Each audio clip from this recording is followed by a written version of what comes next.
Honoráveis ouvintes, sejam muito bem-vindos a mais um episódio do Extramuros Podcast. Sou Washington Clark dos Santos, seu anfitrião, e no episódio de hoje os conduzirei em uma conversa com o agente de Polícia Federal, Humberto Wendling, com o tema Autodefesa e Sobrevivência Policial. De forma estratégica, este episódio será fracionado, sendo esta a primeira parte. Excepcionalmente, a segunda parte será publicada no dia 23 de setembro, com a participação do Coronel Onivan Elias, da Polícia Militar da Paraíba, mantendo eu, no entanto, a saudação a ambos na abertura a seguir. Que seja útil e proveitoso o conteúdo. Caríssimos, dando-lhes as boas-vindas, informo que o interesse em ouvi-los neste episódio nasceu de uma leitura da sinopse do livro de autoria do Humberto, Autodefesa contra o Crime e a Violência, um guia para civis e policiais, de primeira edição em 2018, e do fato de acompanhar em grupo de rede social e seminários virtuais as pesquisas do Coronel Onivan Elias sobre vitimização de policiais, aos quais ele denomina pacificadores sociais, termo do qual me apropriei ousadamente e a ele, neste momento, peço permissão para seguir utilizando. Diante disto, agradecendo a ambos pela gentileza em aceitarem os convites, peço que se apresentem e contem um pouco das atividades que hoje realizam. Bom, Clark, é uma satisfação participar do seu programa. Aproveito então a oportunidade para lhe enviar um abraço e lhe cumprimentar e cumprimentar também aí os colegas que estão nos ouvindo. Meu nome é Humberto Wendling, eu sou agente especial da Polícia Federal há 25 anos. Ingressei no departamento em 1997 por sugestão do meu tio, que você conhece também, o Paulo Roberto, que já era agente de Polícia Federal, e também por ter tido um convívio com outro tio, o Cesário, que também era agente de Polícia Federal e que faleceu em 1987. Acho que por influência deles e por um desejo de participar de organizações dessa natureza, eu então prestei o concurso, fui aprovado e tomei posse e trabalhei em Brasília, inicialmente, durante 2 anos no que se chamava de DOPS, a Delegacia de Ordem Política e Social, onde a gente apoiava ali o núcleo de inteligência, realizando coleta de informações de campo, trabalhos de crimes eleitorais, falso testemunho na Justiça do Trabalho e qualquer outra atividade que não se enquadrasse nas atividades de repressão entorpecentes, crimes fazendários, previdenciários e de outras naturezas acabavam sendo vinculados aí à nossa unidade. Permaneci em Brasília até 1999, em seguida fui transferido para Belo Horizonte, brevemente passei pelo núcleo de custódia, pelo serviço de plantão e depois fui convidado a trabalhar na Delegacia de Repressão Entorpecentes, a DRE, onde tive a oportunidade de conhecer grandes policiais e colegas da PF e também da nossa vida. Trabalhei lá um bom tempo e nesse período fui convidado para fazer um curso de formação de professor de armamento e tiro, que na época ainda se chamava instrutor de armamento e tiro. Retornei então com essa formação, se não me engano, em 2001, 2002, com a intenção de promover um treinamento para o efetivo da nossa unidade, em especial porque era naquela época a unidade mais operacional que existia na superintendência, embora todas as outras delegacias tivessem os seus núcleos de operação. Posteriormente, fui trabalhar no controle de produtos químicos, ainda vinculado à unidade de repressão entorpecentes, mas ainda já uma atividade mais administrativa. E então, acompanhando a minha esposa, que havia passado num concurso em 2006, ela tomou posse em Uberlândia e eu vim para acompanhá-la e estou aqui na delegacia de Uberlândia desde então. Além das atividades policiais que eu desenvolvo aqui, eu também sou encarregado pela manutenção do treinamento continuado do efetivo da unidade. Eventualmente participo também de treinamentos em outras unidades policiais da nossa polícia e desde 2008 tenho participado dos cursos de formação policial policial. Tudo isso, Clark, para chegar à conclusão de que o conhecimento policial não tem fim e que a formação do policial não está baseada só no seu curso de formação no momento em que ele é introduzido nessa nova profissão. Mas mesmo o policial que tem a incumbência de ser o professor ou o instrutor, mas aquele que está lidando com a atividade policial em si, tem que ter a perspectiva de que a necessidade de obter conhecimento nunca vai acabar ao longo do tempo. E foi nesse sentido que, em algum momento, em 2007, quando eu me preparava para o curso especial de polícia, que eu comecei a vislumbrar a possibilidade de transformar um caderno didático que eu havia recebido numa literatura para ser entregue para a nossa academia de polícia, lá para o nosso setor de o serviço de armamento e tiro. Só que o trabalho tendo ficado muito extenso, eu resolvi dividi-lo e a primeira parte desse trabalho se transformou no primeiro livro, que é o Autodefesa contra o Crime e a Violência. Posteriormente, eu passei a desenvolver já em 2014, durante a Copa do Mundo, o que seria em 2018 o livro Sobrevivência Policial. E aí na sequência vieram os coletâneas, que são reuniões de artigos que estão espalhados pela internet, mas que são do interesse do nosso público. Humberto, penso que a casuística tenha sido sua maior fonte de inspiração para a elaboração da citada obra. Tu podes contar resumidamente como foi a experiência nessa elaboração do material? Foi este o teu primeiro livro sobre o tema? Bom, Clark, de fato, o livro Autodefesa contra o Crime e a Violência foi o primeiro livro da série. Quando eu me formei professor de armamento e tiro pela Academia Nacional de Polícia, pela primeira vez, uma atividade, uma disciplina prática, apresentou um material didático com o qual os futuros instrutores poderiam estudar. Nesse livro, havia uma pequena parte, se eu não me engano, 2 ou 3 páginas, que falavam sobre a sobrevivência policial. Quando eu retornei para a minha unidade, você se lembra bem, lá na DRE, na nossa SR, eu vislumbrei desenvolver um treinamento de tiro para os nossos colegas daquela área que era eminentemente operacional. Daí começaram a chegar informes de colegas que tinham sido vitimados e que não conseguiram sequer utilizar arma de fogo. E aqueles que tiveram a sorte de utilizar arma de fogo também não foram bem-sucedidos. Então, nessa época, eu me fiz uma pergunta: por que policiais com um treinamento formal realizado pelas academias de polícia, com a experiência profissional de anos e anos em atividades operacionais na área policial e portando arma de fogo, que seria o símbolo máximo do potencial para o emprego da força letal, por que essas pessoas estavam sendo vitimadas?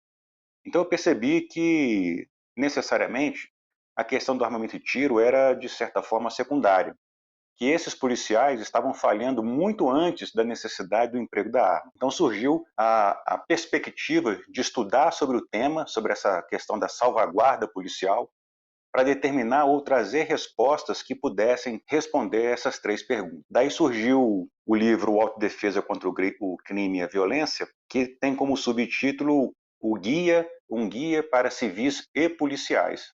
Em que medida está correta a orientação de que, caso um criminoso te aponte uma arma, busque uma saída ou, então, uma arma maior?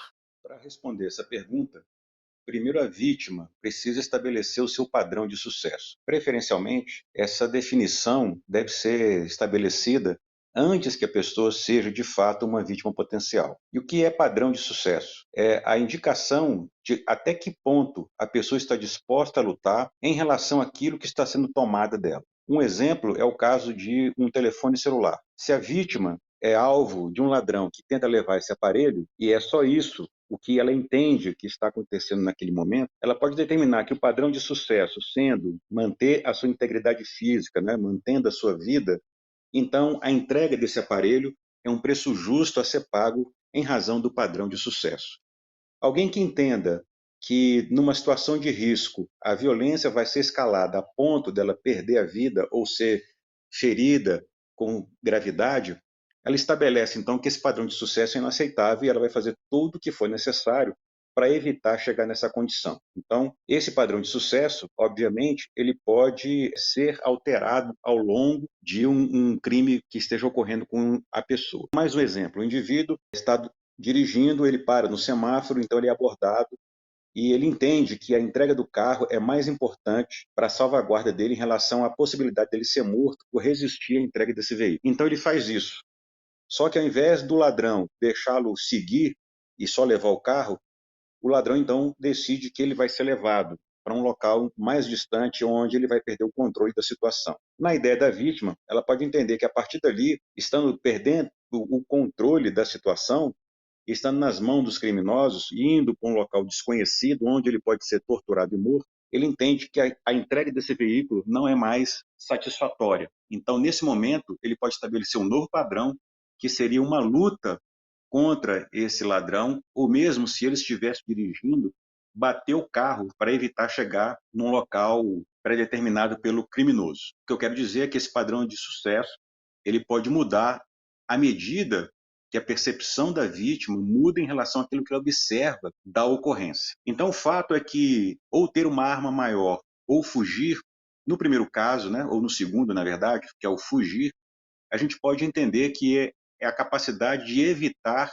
a situação perigosa. Então, você pode evitar escalar essa violência obedecendo estrategicamente, buscando um ponto, um momento onde você é capaz de realmente fugir, em ganhar distância daquele indivíduo, ou então entrar em confronto, né? Nesse caso aí, apresentando, mas de forma imaginária, uma arma maior, né? Na verdade, essa arma maior seria apresentar uma resistência física através do emprego de uma outra arma de fogo.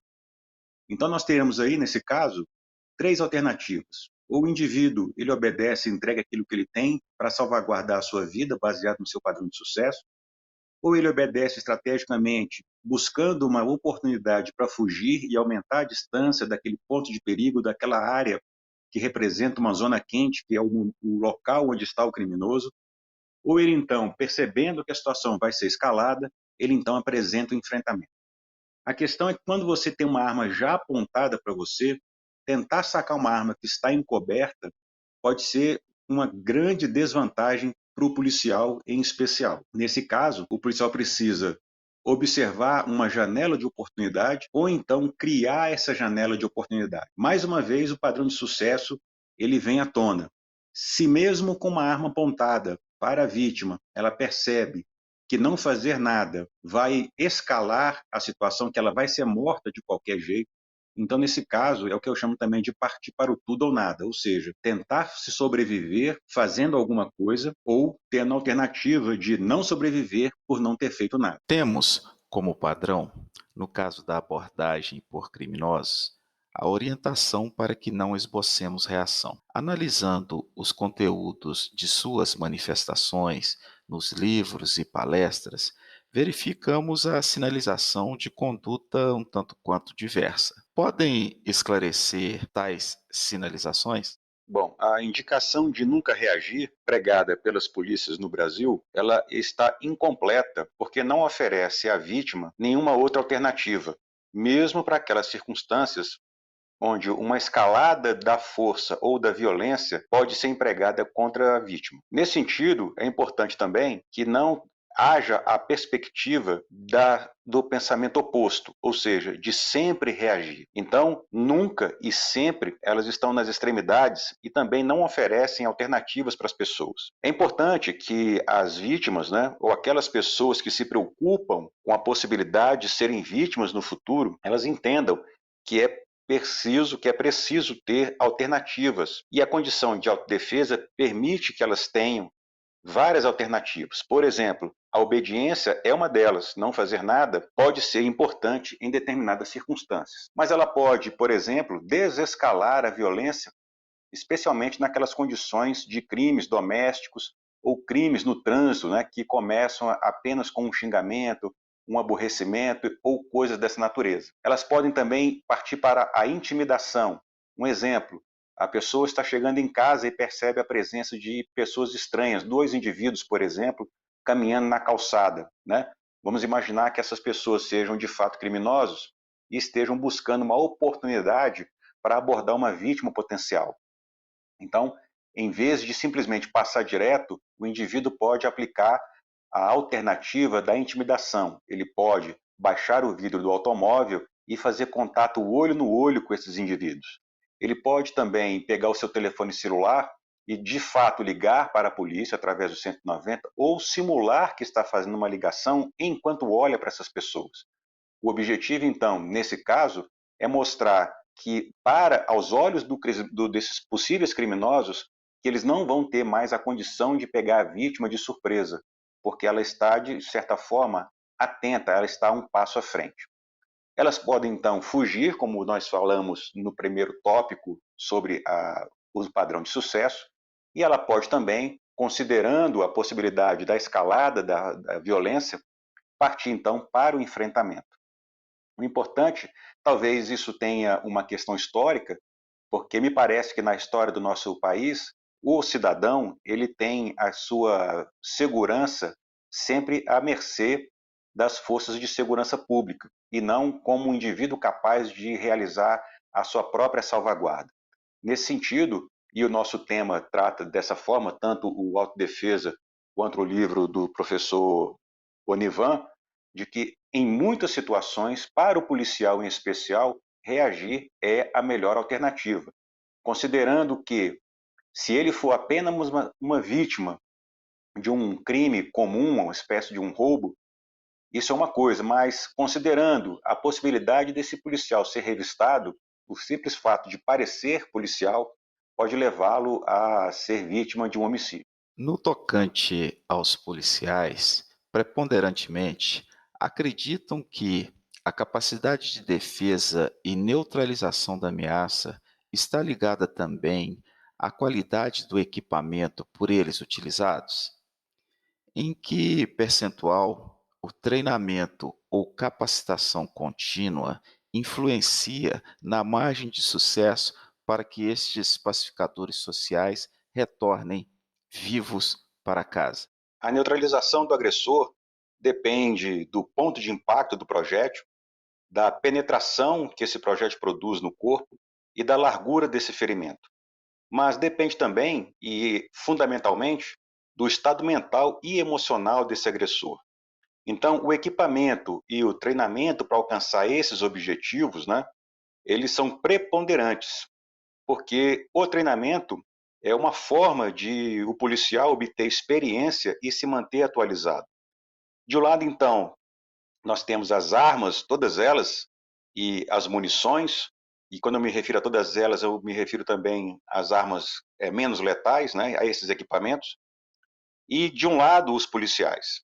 Então, podemos entender que armas e munições e outros equipamentos se resumem então a essas ferramentas, mas há um outro elemento, que é o policial, que é o ser humano que manipula esse equipamento para alcançar aqueles objetivos, se dá então através desse treinamento. Então, tudo isso, equipamento e treinamento, necessita de desenvolvimento, de muita pesquisa e especialmente de inovação. Acontece, Clark, que o treinamento é o calcanhar de Aquiles, não só dos policiais, mas das instituições. Especialmente porque são habilidades que, uma vez construídas, mas não treinadas, elas acabam adormecendo. O policial, então, tem essa capacidade, essa habilidade se deteriorando ao longo do tempo. Então, a gente pode entender que o treinamento passa pela questão da capacidade ou do condicionamento físico do policial, passa também sobre as técnicas de submissão e controle, que estão mais evidentes durante o curso de formação, e também com relação aos aspectos do tiro propriamente dito. E como eu disse, o treino continua sendo uma grande dificuldade. Então, nós temos as dificuldades orçamentárias, né? Cada polícia tem a sua realidade. Nós temos uma necessidade estrutural que deve ser descentralizada. O que se vê hoje é uma centralização no aspecto da formação e do ensino do policial. Então, as necessidades de desenvolvimento e de inovação, elas são mais difíceis quando o órgão que ensina, que forma, que treina esse policial é muito distante ou centralizada. Seria necessário descentralizar isso daí. Há uma dificuldade de alocação do efetivo, uma vez que para o treinamento continuado do policial é necessário que ele deixe de realizar a atividade propriamente dita para passar por esse procedimento.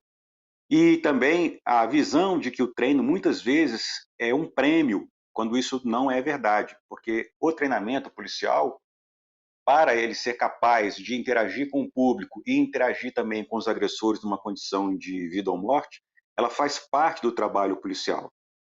Então é necessário, e há hoje em dia muita ênfase no treino para o serviço, o que é importante, mas um pouco ainda de resistência ou como eu diria, uma timidez no treinamento do policial para situações de folga, para situações onde ele não está em serviço. Nesse caso, quando nós falamos em folga, necessariamente nós estamos falando só de tiro, mas de comportamento e de uma mentalidade preventiva, o que é uma grande negligência por parte dos policiais. Então, como eu digo no livro Sobrevivência Policial, quando o policial é formado e entregue à sua instituição e à sociedade para realizar o trabalho, ele é de alguma forma deixado à própria sorte. É um momento em que ele tem por conta própria que buscar a manutenção do seu condicionamento físico ou então da sua condição no uso do armamento e do tiro. Então a gente precisa, trabalhando, né, quando possível, hoje se trabalha necessariamente apenas para o confronto. Então, no caso da salvaguarda policial, no momento em que ele está de folga, é fundamental que a gente trabalhe as questões de prevenção. Então, como eu disse, a ideia de que o aprendizado do policial ele se dá exclusivamente nos cursos de formação, mas o desenvolvimento ele ocorre ao longo de toda a carreira desse policial. Humberto, a situação em que a pessoa se torna vítima da abordagem criminosa, seja ela de cunho patrimonial ou sexual, infere-se como altamente crítica, face ao potencial risco de morte. Acreditas que, para uma decisão crítica, reagir ou não, além de treinamento, equipamento ou meio material de defesa, o bem-estar psicológico é fator que influencia positivamente em sobrevivência e neutralização da ameaça? Eu diria que esse bem-estar psicológico tem relação com a crença da possibilidade de um dia a pessoa se tornar uma vítima do crime e da violência. Sem essa perspectiva dessa possibilidade, a pessoa jamais vai assumir a responsabilidade pela própria segurança e vai depositar, então, essa responsabilidade nas costas da polícia, que infelizmente não pode estar em todos os lugares ao mesmo tempo. Essa crença ela é fundamental porque ela vai criar, então, uma nova mentalidade e essa nova mentalidade vai acabar influenciando um novo comportamento dessa pessoa. E esse novo comportamento vai ter influência, na sequência, na oportunidade que o criminoso precisa para atuar. Então a pessoa vai partir então para as técnicas de prevenção e também do estado de alerta. Ela pode trabalhar até o treinamento mental, ou seja, visualizar crimes que foram cometidos contra outras pessoas, para determinar qual o melhor curso de ação ou aquilo que ela faria se estivesse vivenciando algo semelhante no futuro. Então, até esse instante de prevenção, de estado de alerta e de treinamento mental, nada tem a ver com emprego de equipamentos ou armas de fogo, lâminas ou artes marciais. A pessoa que não está completamente confortável com a escalada nesse nível de força pode trabalhar a defesa até esse instante do estado de alerta para que ela possa ser capaz de, ao perceber o perigo se aproximando ou se desenhando uma situação de risco, poder escolher a opção de fuga, que foi uma daquelas opções que nós tratamos logo lá no início. Caríssimos, caminhando para o encerramento, repriso aqui os meus agradecimentos e a vocês, com muita admiração, deixo este espaço para suas manifestações finais, podendo inclusive indicar como localizar e adquirir as tuas obras. Grande abraço e muito obrigado. Claro que é uma grande satisfação participar do seu programa.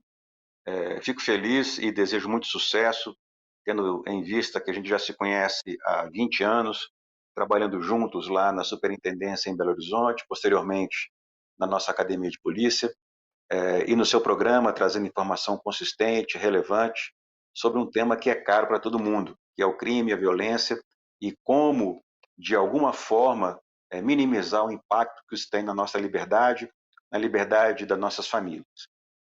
para que os ouvintes, né, possam adquirir os livros, o Autodefesa, o Sobrevivência Policial e os coletâneas 1, 2 e 3, basta acessar o site do Clube de Autores, que é www.clubedeautores.com.br, e procurar lá no campo pesquisa Humberto Wendling, ou então Sobrevivência ou Autodefesa, que o site vai conduzir aos links referentes à literatura. No mais, fica aqui o meu agradecimento e o meu abraço pelo serviço que você tem prestado até hoje. Até logo. Honoráveis ouvintes, este foi mais um episódio de Extramuros Podcast. Sou Washington Clark dos Santos, seu anfitrião. Queres comentar sobre este ou os demais episódios? Acesse www.extramurospodcast.com, Extramuros com H. Além de visualizar a todos os episódios, podes, inclusive por áudio, tecer sugestões, críticas e também sinalizar a intenção de apoiar ou patrocinar nossas publicações, preenchendo e enviando o formulário de contato. Será um prazer receber tua colaboração. Pela tua audiência, muito obrigado e até a próxima!